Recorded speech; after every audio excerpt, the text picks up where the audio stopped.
What's up, aujourd'hui on va parler des nouveaux smartphones présentés par Samsung et par LG hier au Mobile World Congress à Barcelone. On va commencer par Samsung qui présente le Galaxy S7 et le Galaxy S7 Edge. Même principe que l'an dernier, le Galaxy S7 n'a pas de bord incurvé, mais le Galaxy S7 Edge en a. Même design que l'an dernier pour les deux smartphones. Pour ce qui est des nouveautés par rapport au S6, ces deux nouveaux smartphones sont entièrement étanches, certifiés IP68, ils peuvent donc tenir 30 minutes sous l'eau à 1 mètre de profondeur. Concernant les écrans, on reste sur du Quad HD avec 5,1 pouces pour le S7 et 5,5 pouces pour le S7 Edge. Comme LG l'a fait, Samsung intègre la fonctionnalité Always On qui permet d'avoir tout le temps une petite partie de l'écran allumée où sera affichée l'heure, la date et les notifications. Samsung remet un slot pour carte microSD. La batterie, le S7 promet une saison de Game of Thrones avec une charge, 3000 mAh sur le S7 et 3600 mAh sur le S7 Edge. Pour comparer, le 6S Plus d'Apple possède 2750 mAh de batterie.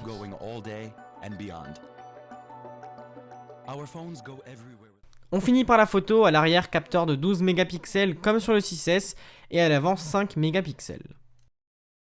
Un plus grand angle, ce qui permet aussi au 7S d'avoir plus de luminosité dans leurs photos, comme le montre ce test 7S contre iPhone 6S Plus qui a été montré à la conférence.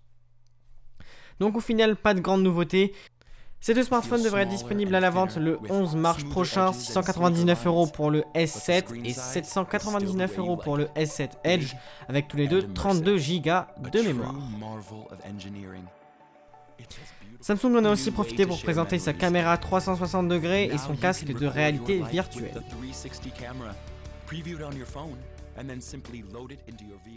On passe maintenant à la conférence d'LG où a été présenté le LG G5 avec un écran de 5,3 pouces, un peu plus petit que le LG G4 et de 550 pixels par pouce. Ce nouveau G5 est compatible avec Android 6, donc Android Marshmallow. Une nouvelle fonctionnalité arrive en même temps chez Samsung et chez LG, appelée Always On. Elle garde une partie de l'écran allumé pour pouvoir y afficher l'heure, la date et les notifications récentes.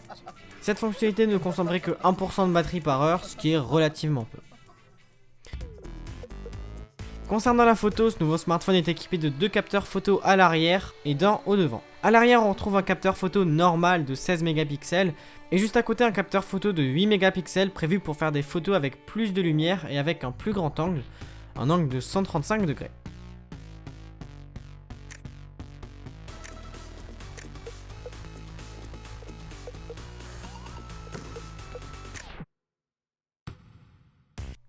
Le LG G5 est équipé du processeur Snapdragon 820 accompagné de 4 Go de RAM. De base, l'appareil aura 32 Go de stockage extensible jusqu'à 2 Teraoctets avec une carte microSD. Bon, après, faut la trouver. LG remplace le port microSD par le port USB-C sur le G5. Ce LG G5 est modulaire, on peut enlever la batterie assez simplement et on peut changer le bas du téléphone par des gadgets qu'ont également présenté LG. Le Cam Plus pour faire des photos à une main et avoir une meilleure batterie. Aussi le B&O Play qui permet d'avoir une meilleure qualité audio sur la prise jack et en Hi-Fi.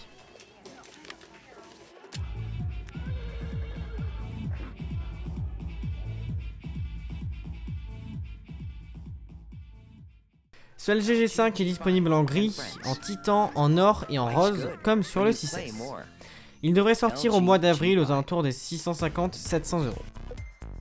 LG présente aussi des gadgets compatibles avec le G5, une caméra 360 degrés, un casque de réalité virtuelle très léger, une sorte de petit robot qu'on peut télécommander avec son smartphone, une sorte de BB-8 en fait.